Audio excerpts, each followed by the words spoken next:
मार्गशीर शुक्लपक्ष पंचमी तथा राम सीता विवाह पंचमी में धर्मध्वजार स्थापना करा जायछि। श्रीराम जन्मभूमि मंदिर शिखर में उड़ी धर्मध्वजा।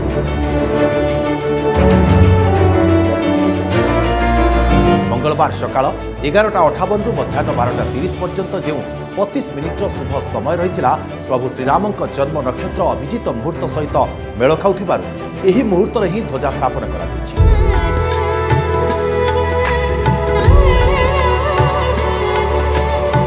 तेबे 11 फुट उच्चता और 22 फुट लंब विशिष्ट दक्षिण कोण त्रिकोणीय पताकार श्रीराम प्रतिभा और वीरत्वर प्रतीक स्वरूप एक उदय सूर्यर प्रतिछवि रही बेले ध्वजार एक कांचन वृक्षर चिन्ह रहा सहित ओम लिखा जाइछि, जहाँ भगवान श्रीराम तेज वीरता और रामराज्यर आदर्श को मूर्तिमंत करी एकता और सांस्कृतिक निरंतरतार वार्ता प्रदान करिब। पताका पारंपरिक उत्तर भारतीय नागरा स्थापत्य कला शैली में निर्मित होता बेले दक्षिण भारतीय स्थापत्य परंपरा रे कारुकार्य करा जायछि, जार ओजन प्राय 11 केजी रही।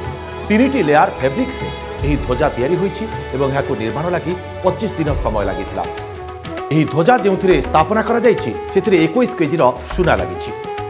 पुणी एक नुआ गाथा लिखिला रामनगरी अयोध्या भारतीय सभ्यतार पुनः जागरण प्रतीक एवं शताब्दी शताब्दी धरी चली आसिथिबा संघर्ष और साधनार रूप आज पाइछि पूर्णांग रूप। आज से दिव्य मुहूर्त में सामिल होई निजको धन्य मणिबा सहित हजार हजार साधु सन्थ और श्रद्धालु पालटि दिव्य मुहूर्तर प्रत्यक्ष साक्षी।